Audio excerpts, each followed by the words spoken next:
Hello bachcho. So let's see the question. The question says that in the following question, a statement of assertion A is followed by a corresponding statement of reason R. And of the following statement, choose the correct one. यानी हमारे पास 4 options है और 2 statements है. तो आइए solution start करते हैं with our key concept. सो पहले असर्शन का स्टेटमेंट पढ़ लेते हैं और फिर रीजन का. Assertion statement says that in this the equation h is equal to u plus pv. h is a state function and independent of path and reason is u pv are और state functions. आइए हमारा की concept लिखेंगे. Types of function. हमें समझना होगा कि functions किस टाइप के होते हैं.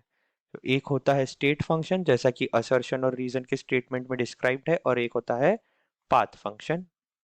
तो हमें क्वेश्चन में बेसिकली असर्शन रीजन वाले टाइप में हमें बताना रहता है कि असर्शन और रीजन दो स्टेटमेंट में से कौन सा सही है कौन सा गलत, और अगर दोनों सही है तो हमें बताना है कि क्या क्या रीजन असर्शन का करेक्ट एक्सप्लेनेशन है या नहीं. सो आइए अब हम स्टार्ट करते हैं. सबसे पहले हम एक्सप्लेन करेंगे state function. State function. State function ऐसे फंक्शन होते हैं विच depend on depend depends on, इनकी वैल्यू डिपेंड करती है only an initial and final state of the system. Initial and final state of the system and not on the path. Not on its path इसका मतलब कि वो उस पर depend नहीं करेगा कि वहां पे वो कैसे पहुंचा है. वो सिर्फ इस पे डिपेंड करेगा कि उसका इनिशियल और फाइनल स्टेट क्या था. एक एग्जांपल लेते हैं. एक कोई सब्सटेंस है ए, उसको स्टेट बी तक पहुंचना है. हम मान लेते हैं कि ये 0 केल्विन पे प्रेजेंट है और ये 100 केल्विन पे. तो हम इस पे जो टेम्परेचर की वैल्यू है वो सिर्फ और सिर्फ 0 केल्विन और 100 केल्विन पे डिपेंड करेगी, और ना कि उस पे डिपेंड करेगी कि हम इसे बॉईल कर रहे हैं, फिर इसका टेम्परेचर कम कर रहे हैं, फिर से इसको बॉईल कर रहे हैं कुछ ज़्यादा, फिर इसका टेम्परेचर कम करके 100 केल्विन पे ला रहे हैं. ये इस पे डिपेंड नहीं करेगा. ये सिर्फ और सिर्फ इनिशियल पॉइंट यानी 0 Kelvin at A and final point यानी 100 केल्विन एट बी, इसी पे डिपेंड करेगा.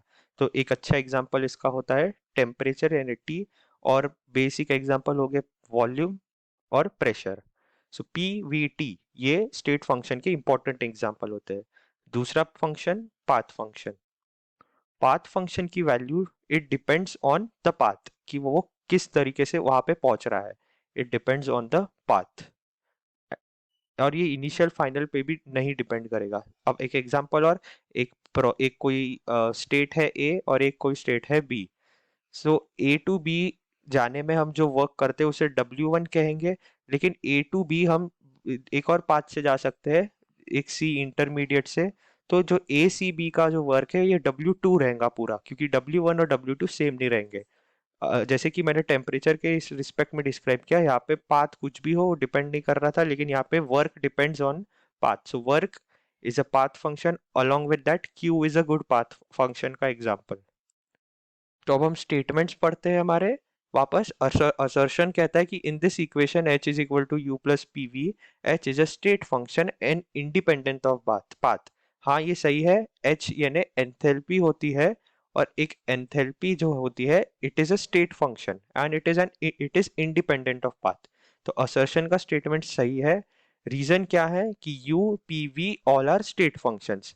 हाँ ये भी सही है, क्योंकि P और V का तो हमने समझा दिया. U होता है इंटरनल एनर्जी, और इंटरनल एनर्जी भी एक स्टेट फंक्शन होती है. और जैसे कि इस इक्वेशन से आप देख सकते हैं कि enthalpy is dependent on U P and V, और अगर U P V सारे स्टेट फंक्शंस है तो एंथैल्पी भी हमारा स्टेट फंक्शन होगा and it is independent of path.